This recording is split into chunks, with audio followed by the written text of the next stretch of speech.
مشاهدينا الكرام، اسعد الله مساءكم بألف خير واهلا بكم الى نشرة الاخبار الرئيسية من قناة الوطنية. نبداها باهم العناوين. العشرات من نشطاء لا تلمس الجنسية يتظاهرون إحياء لذكرى أحداث إبريل. إبراهيم صار ترشحي للانتخابات ليس ثقة مني في نزاهتها. معاناة سكان سوكوجيم مع المياه الراكدة تمتد طوال فصول السنة، وفي النشرة تتابعون. يوميات المرأة مع سائق التاكسي في عاصمة نواكشوط.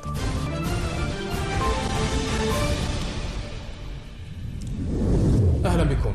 فرقت وحدات من الشرطة اليوم تظاهرة لحركة لا تلمس جنسية الزنجية تسعى من خلالها لإحياء الإرث الإنساني الذي خلفته أحداث 89، وقد استخدمت الشرطة الغازات المسيلة للدموع لفض التظاهرة التي وصفتها بأنها غير مرخصة.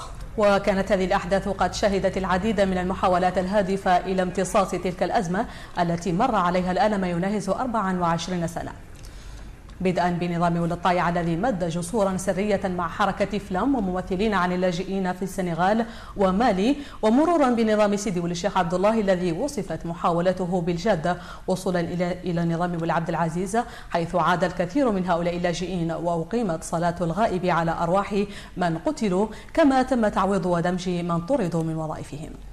لكن تداعيات الأزمة ما زالت مستمرة، وما زالت أصوات تدعو لمعالجتها بشكل جذري، بل ذهبت هذه الأصوات إلى أكثر من ذلك وطلبت بحكم ذاتي للزنوج في الضفة، في حين ظلت حقوق الجانب العربي منسية حيث سقطت نهائيا من أجندة الدولة الموريتانية. ولم يذكرها ذاكر رغم أن معاناة هؤلاء لا تقل قسوة عن تلك التي عاناها الزنوج، لكن العامل الخارجي وخاصة المنظمات الحقوقية الدولية ظلت تتجاهل هذا الملف ولم تعترف به، وهو ما يطرح أكثر من سؤال: هل البيضان ليست لهم حقوق أم أنهم ليسوا بالأهمية التي يحظى بها من تضرروا من الزنوج؟ بذور الأزمة من الستينات، من 66، والناس يعرفون ما هي المشاكل التي كانت في 66، ثم لم يقوم الناس إيجاد حلول ناجحة لإطفاء نار الفتنة حتى وصلنا إلى الثمانينات معنا 89، وبالتالي كان يوم ذاك يوم انفجار الكبير، وتم تحجير أكثر من 120 ألف مواطن موريتاني إلى الخارج، إلى السنغال وإلى مالي، وتقلص العدد فعلا في السنوات الماضية بفعل الاندماج في داخل المجتمع السنغالي، وحصول البعض على لجوء من الدول الغربية معناها أوروبا والولايات المتحدة الأمريكية. فبقي الباقين في داخل الملاجئ في السنغال وفي مالي. بدأنا هذه العملية طبعا منذ 95 مع نظام معاوية والسيد أحمد الطايع، لكن يوم ذاك كان رجوعا طوعيا، ولم يتم إشراك فيه المنظمة الأممية للاجئين. وبعد ذلك هؤلاء البعض منهم حصلوا على تمكنوا الحصول على وثائق الثبوتية معناها الوثائق الهوية، والباقين لم يتمكنوا على ذلك، حتى وصلنا الآن إلى نظام السيد الرئيس سيدي والشيخ عبد الله في 87، وكذلك الرئيس محمد بن عبد العزيز، والعملية مستمرة إلى يومنا هذا. ولتسلط الضوء على أحداث إبريل عام 1989 نتابع الفيديو التالي.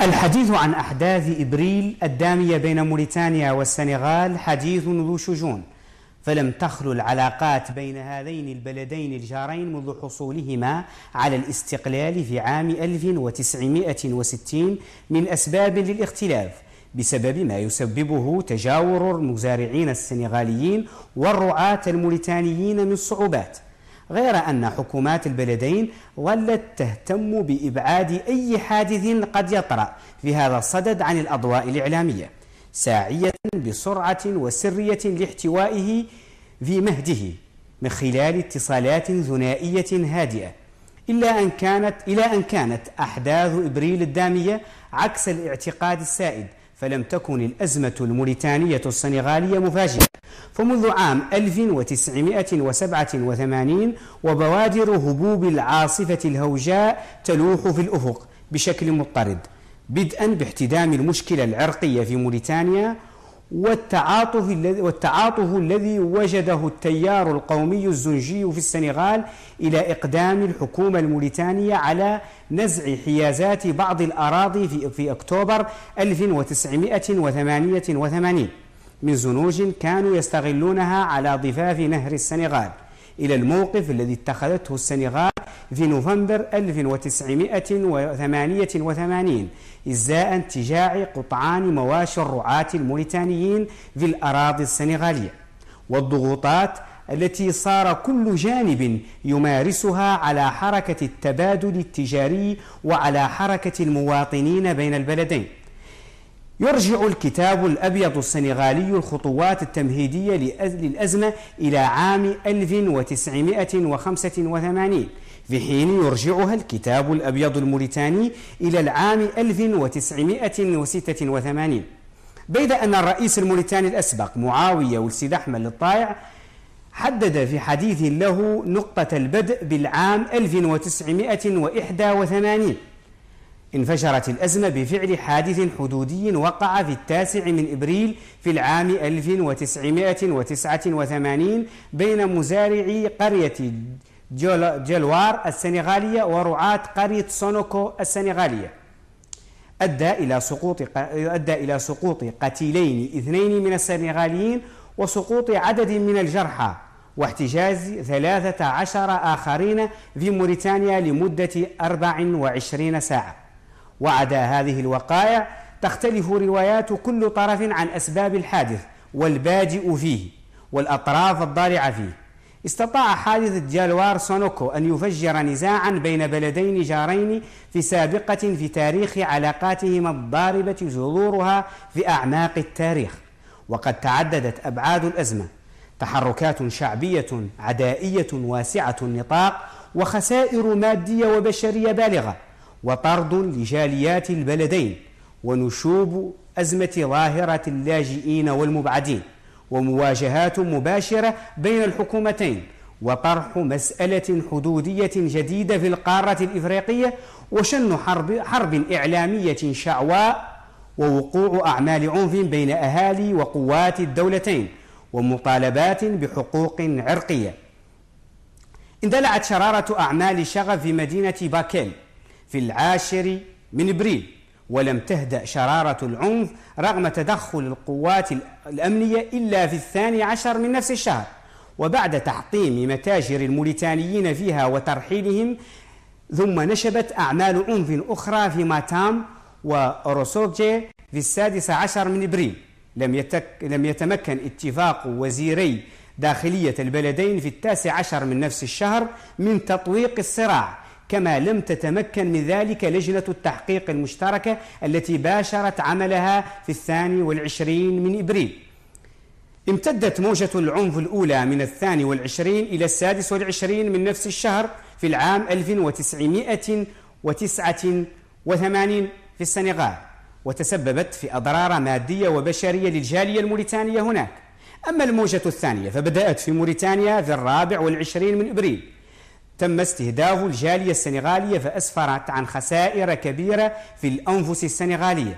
أما الموجة الثالثة التي تفجرت في 25 من أبريل فقد اختلفت عن سابقاتها، حيث لم تكتفي بنهب أموال السنغاليين وإنما قتلهم، وقد انطوت هذه الموجة على تحركات واسعة للعناصر الشوفينية المنظمة التي أطلقت شائعات رهيبة عن فظائع ارتكبت ضد الموريتانيين في السنغال من قتل وتعذيب وتمثيل، فكان لذلك أسوأ الأثر في الرأي العام. والموجة الرابعة التي عمت السنغال ابتداء من 27 من نهاية أبريل، وقد شهدت تجدد الفتنة الشعبية التي استوجبت من السلطات إعلان الطوارئ وحظر التجول. قامت السنغال قامت السنغال بإبعاد مواطنين سنغاليين من أصول موريتانية بعيدا إلى موريتانيا، كما قامت موريتانيا في مايو 1989 إلى أغسطس 1989 بعملية إبعاد مكثفة لرعايا من الزنوج إلى السنغال. وقد أقدمت السلطات السنغالية على قطع علاقاتها الدبلوماسية بموريتانيا في 23 من أغسطس 1989، وفي 25 من أغسطس طالبت موريتانيا بنقل مقر منظمة استثمار نهر السنغال إلى باماكو بدلا من دكار، كما طالبت بتوقيف رحلات الخطوط الجوية الإفريقية التي تربط موريتانيا بالسنغال، كما قطعت الاتصالات الهاتفية والتلسكية بين البلدين. أغلقت الحدود وقطعت العلاقات وساد التشنج والتوتر إلى أن عاد تطبيع العلاقات بين البلدين. وفي شأن ذي الصلة يواصل نشطاء الزنوج رحلتهم من مدينة بوغا باتجاه القصر الرئاسي، حيث حطوا الرحال السبت بملتقى طرق ألاق بعدما قطعوا نحو 60 كيلومتر من مسافة 300. مراسلنا عبد المجيد والإبراهيم وقصة انطلاق رحلة المبعدين. من هذه النقطة وسط مدينة بوغا انطلقت رحلة 300 ميل التي ينظمها العشرات من الموريتانيين العائدين من السنغال بمناسبة مرور 25 سنة على محنة تهجيرهم من الوطن. منمون ومزارعون من ضحايا أحداث 89 رواحلهم أقدامهم وزادهم المعاناة يطاردون أملا تحدث الناس عنه يوم قالوا إن العود أحمد. نحن مولي خاطرين قال له ارجو الى الوطن، كم نحن الدوله مولي مهمه عندنا. لين قامت نقول له ساق بفتره الرئاسه محمد بن عبد العزيز، قاموا الناس الرئيس محمد بن عبد العزيز قال له واحد ما انا راشد، قال له هو بقوله مولي ان شاء الله ندور سامح ندور يطارف كل العائدين مولي كل حمد حد ندور يشبر حقه. ذيك السبب ودى لنا في اجراء وليل يعود الفضل قير النهار مولي جبنا شي من الصعوبات، خاطرين يعدلوا مسيره مولي سلميه، ما خالقين يخسروا غير اللي يطلبوا مهميه مطالبهم يقدموها الرئيس. أولى محطات حج المبعدين إلى القصر الرئاسي كانت مخيم هدلاي على مشارف مدينة بوغا، مخيم استقبل سكانه الرئيس عزيز قبل أيام من انتخابه، حيث جلس بهذه الساحة مع وفده الذي أمطر وعودا يرى سكان المخيم اليوم أنها كانت سرابا بقيعة لم يغير شيئا من معاناة بدأت يوم ألقتهم الدولة بمناق ثلاثي في واد غير ذي زرع وفي بيت غير محرم. منذ أن جئنا هنا إلى هذا اليوم لم نجد شيئا في هذه الدولة، من المدارس لم نجد شيئا، والماء لم نجد شيئا، والبناية لم نجد شيئا، والنقل لم نجد شيئا. ليس عندنا شيئا من هذه الدولة، وليس لدينا الحق، ولكننا لم نجد الحق في هذه الدولة. ونحن اليوم ذاهبون من هنا إلى نقشون إن شاء الله. نريد أن أوجهنا إلى رئيس الدولة، نتكلم مع رئيس الدولة، نعرف هل رئيس الدولة يعرف نحن هنا أم لم هنا. في انتظار أن يجب حج المبعدين ما قبله وينجز العزيز وعده، تبقى أعرشة مخيم هدلاي المتهاوية شاهدة على ارتجالية العودة وضعف تهيئة المساكن. عبد المجيد الإبراهيم، قناة الوطنية، مخيم هدلاي جنوب البراكنة. وكان الدرك الموريتاني بمدينة بوغا جنوب البراكنة قد أوقف أحد المشاركين في المسيرة التي انطلقت من المدينة الجمعة. وقال مصدر عسكري لمراسل الوطنية بالبراكنة أن المدعو سليمان جالو أوقفه الدرك الموريتاني بسبب عدم توفره على أوراق مدنية موريتانية، وتمت إحالته إلى الأمن بمدينة بوغا حيث لا يزال موقوفا. أعلن النائب البرلماني إبراهيم مختار صار رئيس حزب التحالف من أجل العدالة والديمقراطية حركة التجديد نيته ترشح لرئاسيات القادمة. وقال الحزب في بيان أصدره أنه قرر ترشيح رئيسه صار بناء على نتائج جمعية عامة استثنائية عقدها الحزب في نواكشوط الجمعة. سندخل الانتخابات مهما حدث، ليس لاعتقادنا أنها ستكون انتخابات نزيهة، بالطبع لا، ولا لأننا نعتقد أنه ستكون هناك عدالة، ولكن فقط لأننا سنشارك. يشار إلى أن هذه هي المرة الثالثة التي يترشح فيها صار للرئاسة بعد انتخاب 2008-2009. يعتبر حي سوكوجيم في العاصمة من الأحياء المهددة بالغرق، خطر يتجدد مع كل موسم خريف دون أن تكون هناك بوادر لحل هذا المشكل للعواقب المادية والصحية على السكان. تقرير محمد لمين. حي سوكوجيم له مع مخلفات الأمطار ألف قصة وقصة، فقد أفسدت الأمطار الأخيرة بنيتها الطرقية وجعلتها أخاديد وحفر، تقطعت بين سوكوجيم وبقية المدينة عرى الأسباب، فهجرها الميسورون من أصحابها إلى حيث يمكنهم أن ينعموا بطرق سالكة. أما صاحب هذا المنزل وهو أحد ضحايا مياه حي سوكوجيم، فلم يكن هذا الصهريج الأول ولا يبدو أنه سيكون الأخير الذي سيستجلبه يحيى لشفط المياه عن منزله المنكوب منذ موسم الأمطار الأخير. سيول المياه الجارفة طردت يحيى من منزله الذي أفنى شبابه في تشييده قبل أن ينعم بظله الظليل. إنه يربي حلمه البعيد بجفاف المياه وعودته للهناء بأفياء منزله. 3 سنوات نحن شردنا الماء عن ديارنا، ولا كل زمن نشوفه ونقلوا عنها الماء يرجع لها. وأنا أعتقد اللي قال مبوج عنه ما هو حق عنه كذب عن هذا، لا من أفضل الساحل لا تهالك الأنابيب لما تهالك إذا شافطوا الساحل جاتني بريسيون تينا من الماء وعاد الماء لا ماشي. نحن بعد قطعنا الماء عن الدار، يقير حواليها ديار كاملين هون ملانين من الماء، أكثريتهم ملانين من الماء. وأنا في تقبضت لها 14 سيترن متفاوتة كلهم نقلع منها الماء ويرجع لها. هاي وركة سيترن رقم 15 ولا 16 قابها لوركاتي وزقلت فيها ما ملكت يميني، تحويش العمر يقولوا الناس. يجول يحيى في غرف منزله الذي احتلته المياه الآسنة، كما هو شأن عشرات المنازل في سوكوجيم، لا يجد سبيلا للولوج إليه. لقد ضاع مسكنه ليصبح قلبه مسكنا للهموم والأحزان، فحرمته الأمطار نعمة الاستقرار. هاي المنطقة أصلا سكناها طاعتها الدولة، هذا غلط في الدولة. سوكوجيم هي اللي ما عادت رامبلي للشعبية اللي أصلا بنات قالوا فضتها وبناوها على المواطنين ما يعرفوا مسيكين. وهي المنطقة في البلان دو الواكشوت، هاي المنطقة مدور عليها إكس عن ما يبتنى فيها شيء. هكذا تبقى منازل سوكوجيم مجرد أطلال دارسة يندب ساكنوها على رسومها حظوظهم العاثرة، قصة مر عليها زهاء عام، إلا أن تجلياتها السلبية على ضحاياها تتجدد مع تعاقب كل يوم وليلة. قد يطول انتظار مبادرة جادة لإنقاذ الحي، غير أن الخوف يغمر نفوس أهلها بأنه قد يطول انتظارهم دون طائل. أفادت مصادر إخبارية محلية أن الرئيس الموريتاني محمد عبد العزيز التقى الجمعة برئيس حزب التحالف الشعبي التقدمي المعارض مسعود البلخير.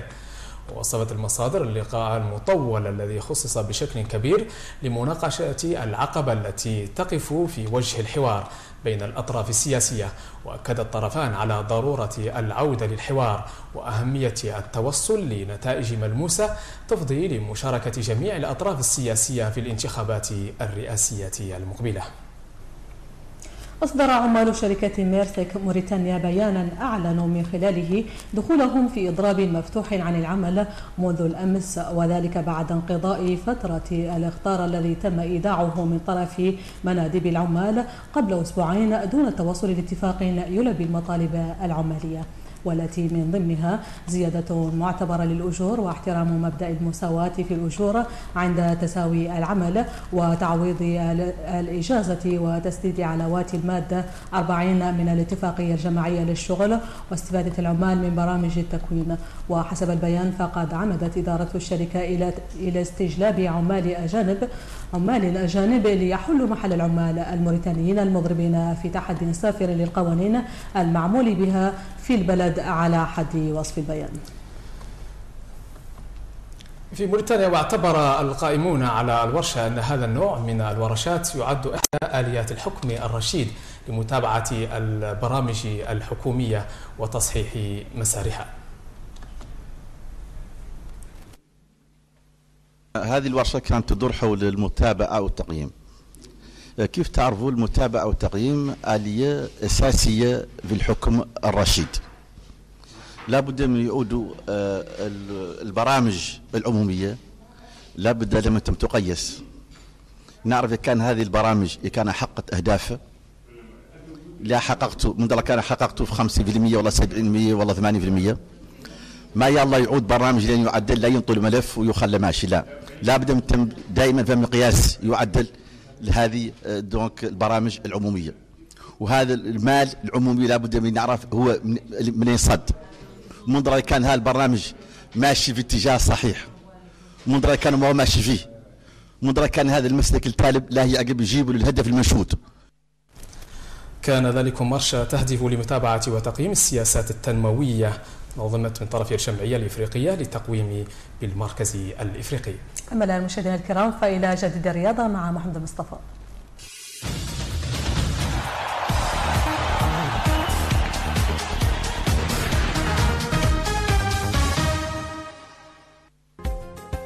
فاز نادي مودرن كاهيدي على ضيفه نادي سبورتنج ترارزا بهدف دون رد، ويعد هذا الفوز الثاني على التوالي لفريق كاهيدي في مرحلة بلايدون من الدوري الوطني الممتاز لكرة القدم.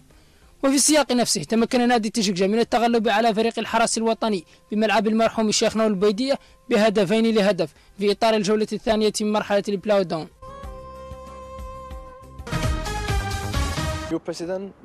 بعد الإصابة التي لحقت به خلال الاستعداد لملاقاة منتخب الموريس في إطار تصفيات الكان المغرب 2015 عاد لاعب المنتخب الوطني الأول المرابطون أحمد للملاعب، حيث خاض مع فريقه الإنجليزي ثمبرديك تحت 21 عاما مباراة ضد فريق ثرو هارد انتهت بالتعادل هدفين لكل فريق، مع العلم أن الإصابة حرمته الأحمد من المشاركة ذهابا وإيابا في مواجهة منتخب الموريس.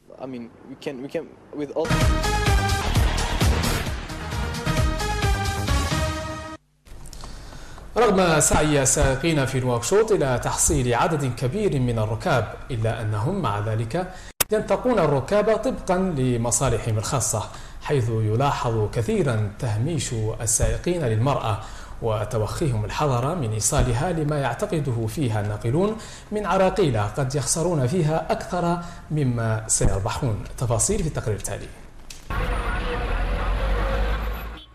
بين صاحب سيارة الأجرة والمرأة الموريتانية مشكلة قديمة جديدة، كل من الطرفين يلقي فيها باللائمة على الثاني، فلا تكاد تجد سائق أجرة يطيق نقل امرأة، ويسوق السائق لذلك حججه التي يعدها كافية في اتخاذ مثل هذا القرار، حيث يتهم المرأة بأنها تدخله أماكن حرجة وتسلك به مسالك وعرة ما إن يصلها حتى يجد نفسه غارقا في بحور رمال متحركة، قد يصرف في الخروج منها بياض يومه أو سواد ليله دون أن تخبره مسبقا بحقيقة المكان ودون أن تمد له يد المساعدة في ضائقته، كما أنها زيادة على ذلك غالبا ما تكون سبب ضياع أجرة مقعد آخر لعدم توفر امرأة أخرى تسد المكان الشاغر بسبب البدانة المعتادة في نساء موريتانيا والتي تمنع توارد امرأتين في مكان واحد.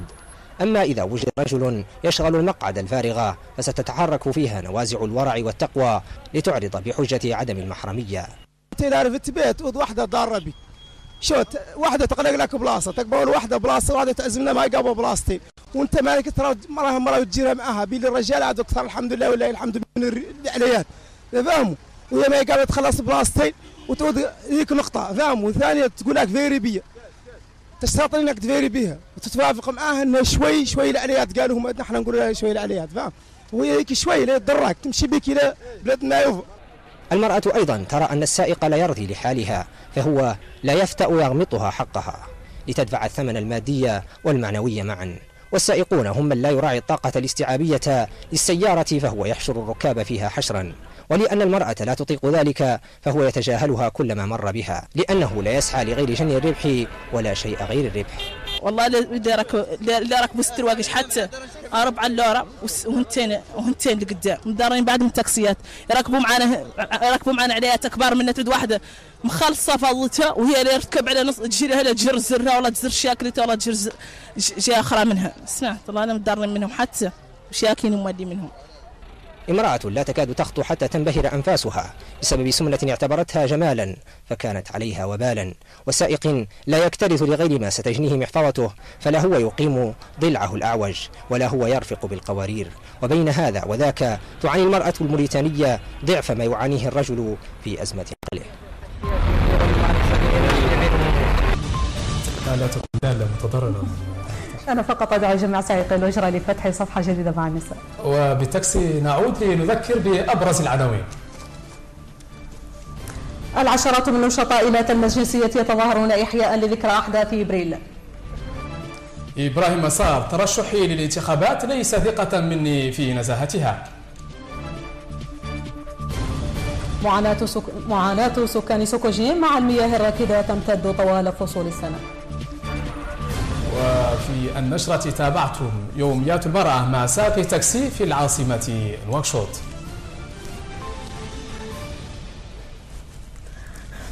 ختاما مشاهدينا الكرام، نشكركم على حسن المتابعة وندعوكم للتواصل معنا أكثر عبر البريد الإلكتروني فيروباس الوطنية PMR. إلى اللقاء. في أمان الله.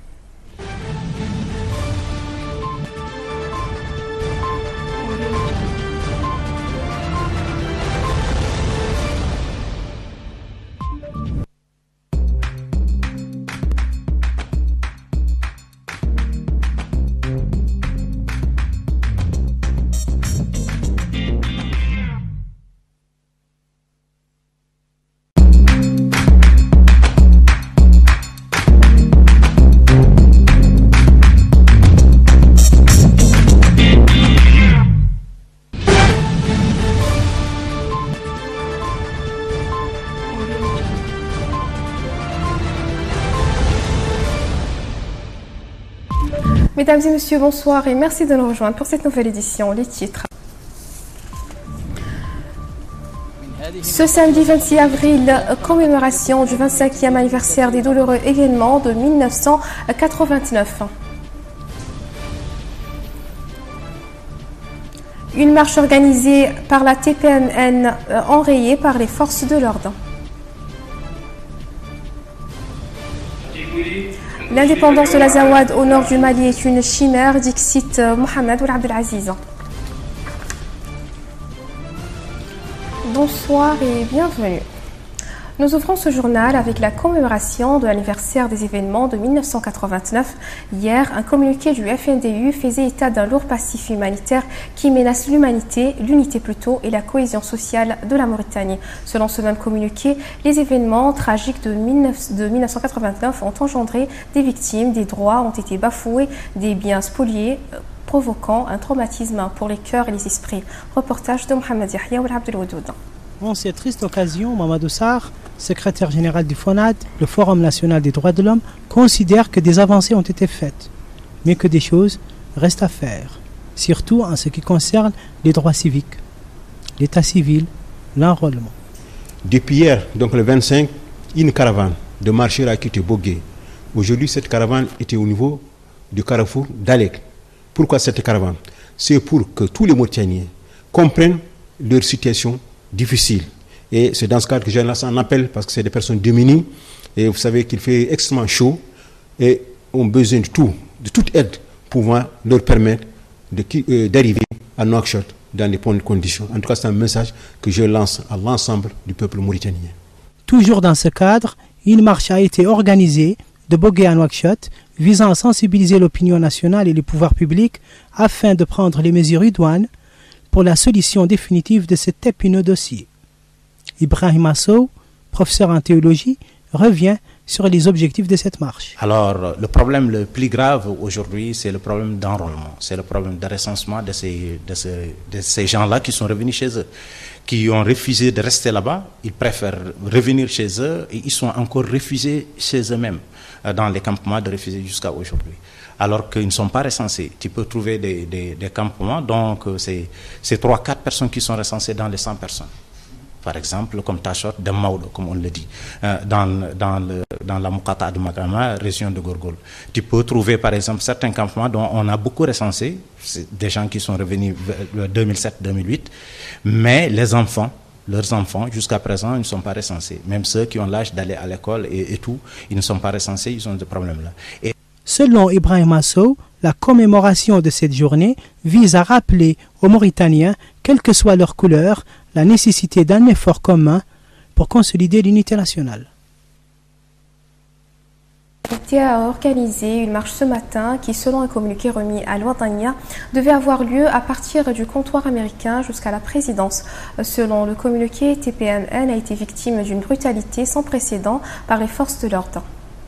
Bien, nous n'avons pas demandé d'autorisation, mais nous avons informé les autorités par rapport à la marche, parce que nous estimons que nous n'avons pas à prendre une autorisation pour marcher. La Constitution nous garantit le droit de manifester en tant que citoyens mauritaniens. Et nous n'avons pas besoin de leur autorisation. Nous avons simplement pris le soin de les avertir.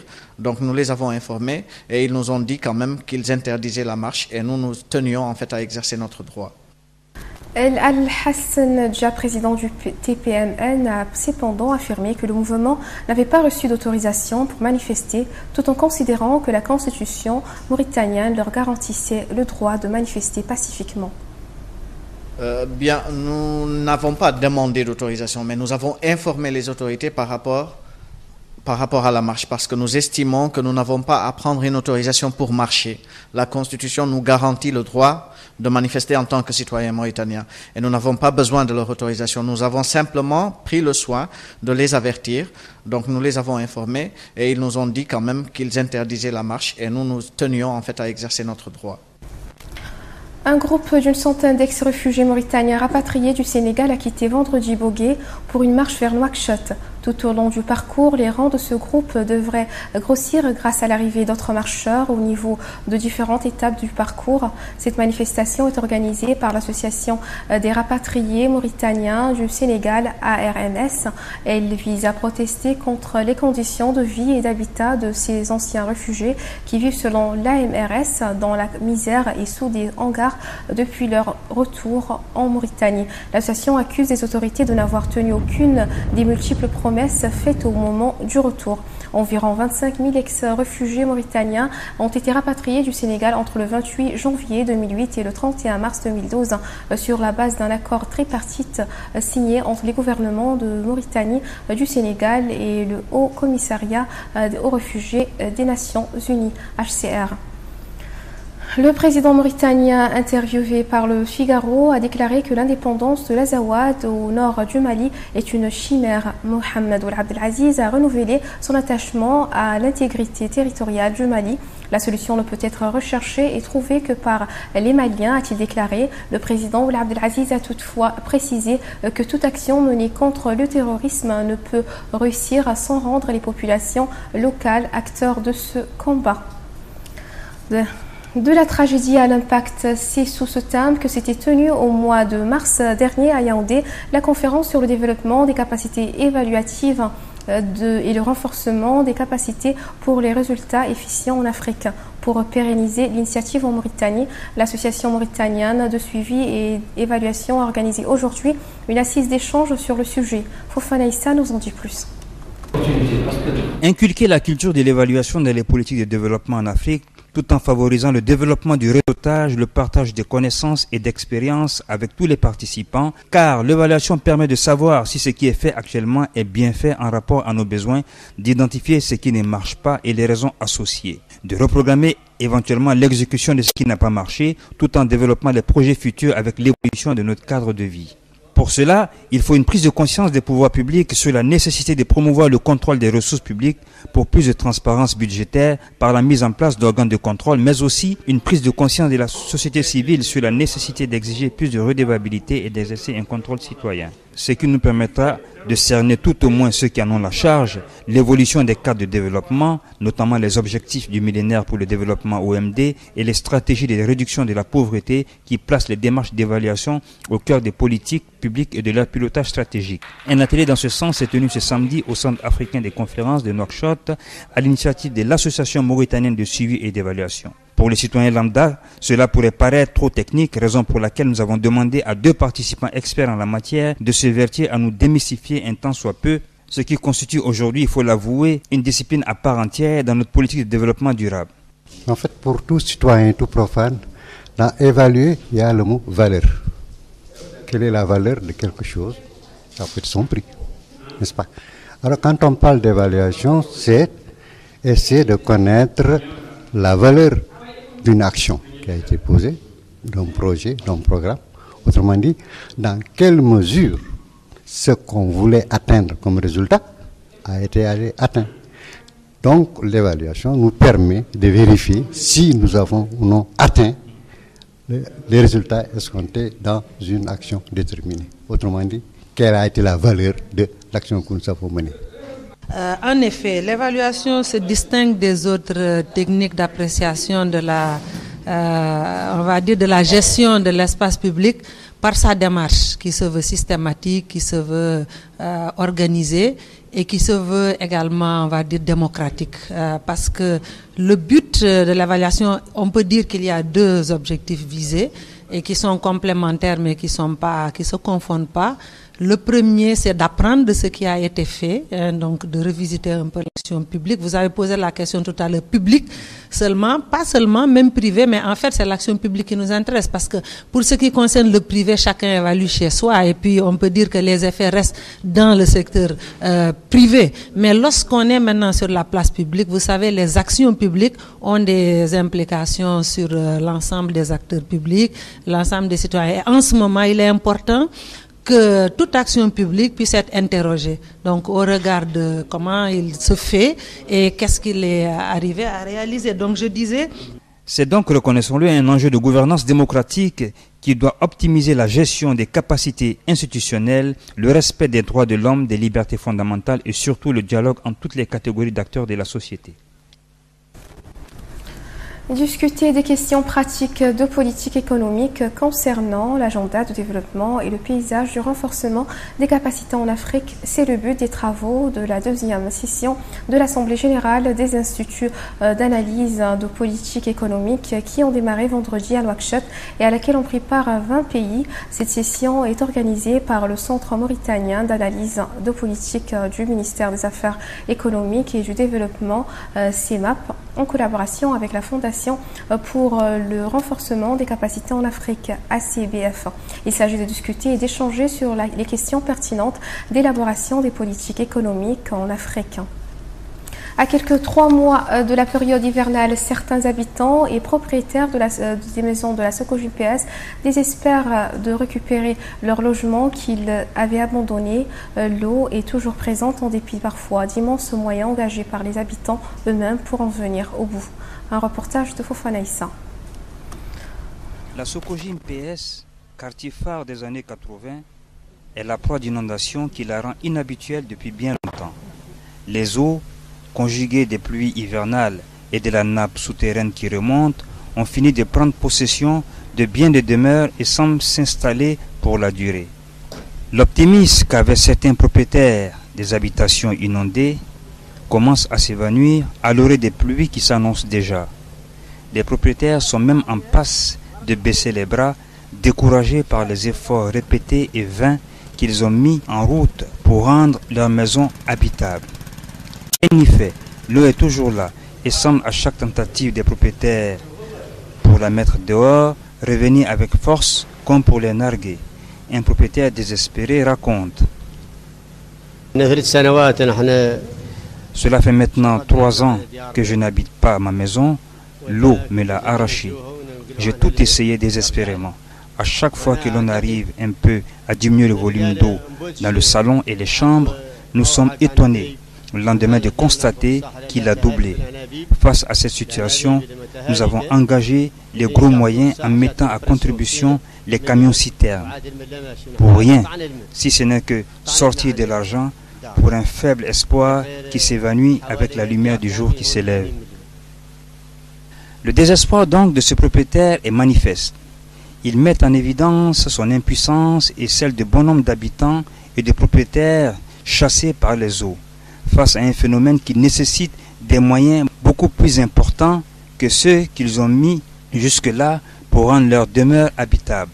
Et face à cette situation, l'abattement cède vite la place à la colère et les autorités sont pointées du doigt. C'est la faute de l'administration de la Socogim. Ils ont distribué les parcelles sans terrassement et assainissement quelconque. L'état géologique des terrains n'était pas approprié pour l'habitation, du moins sans préparation préalable de ces derniers propres à l'habitation.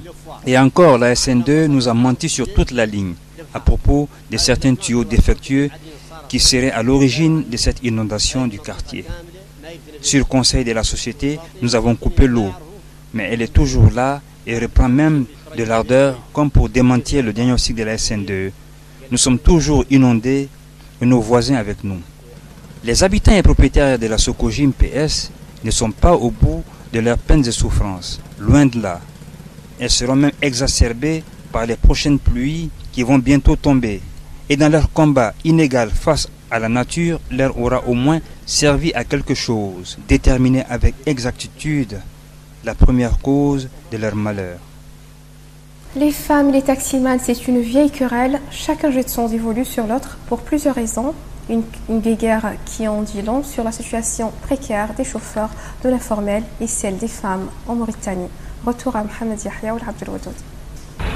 Plus souvent, les chauffeurs ne prennent pas les femmes de gaieté de cœur à bord de leur taxi. Ils ne s'y résignent que s'ils ne peuvent faire autrement, c'est-à-dire quand les clients se font rares. Les raisons évoquées sont nombreuses. D'abord, les femmes ont tendance de cacher aux chauffeurs la vérité sur la longueur du trajet, les difficultés inhérentes au terrain sablonneux ou rocailleux, la multiplicité des virages, le retard dû au système de l'arrivée payée, auquel les femmes ont souvent recours. Sans oublier les bagages qu'elles transportent, les enfants qu'elles prennent dans leurs bras ou sur leurs genoux, et surtout le poids. Ah, le poids. En plus de la perte sèche en raison des places perdues, si d'autres femmes ne sont pas trouvées en cours de route, ce qui rend l'entente d'autant plus difficile entre les deux compères, le conducteur et les passagères. Transporter une femme n'est pas toujours à votre avantage. Elle paye une place quand elle en occupe deux, en raison du poids des bonnes mœurs qui font que la mixité n'est pas permise. Vous ne trouvez pas toujours une autre passagère pour la place rester vide. Avec les hommes, c'est plus commode, vous avez compris. Et la femme refuse de payer deux places. Et ensuite, elle vous dit « je vais tout près » pour vous amener finalement très loin. Ainsi sont les femmes.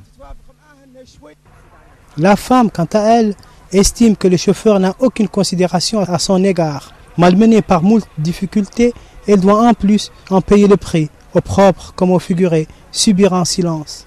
À ses yeux, les chauffeurs ont leur part de responsabilité dans cette guéguerre qui couvre à chaque trajet, car ils ne respectent pas le volume et la capacité de leur véhicule.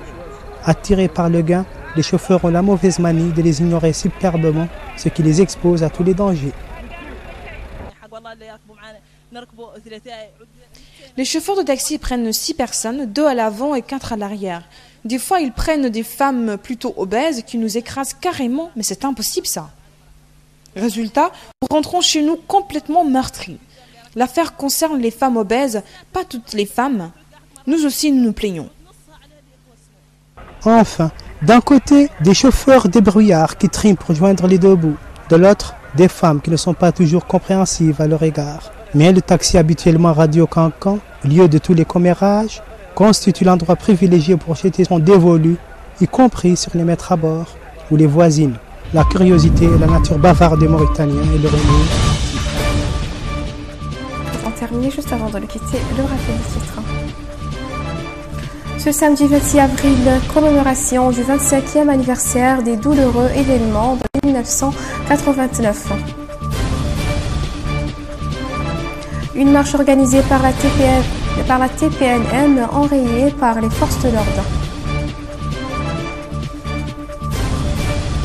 L'indépendance de l'Azawad au nord du Mali est une chimère, Dixit Mohamed Ould Abdelaziz. Merci mesdames et messieurs de votre aimable attention, merci de votre fidélité et restez avec les programmes de l'Otania.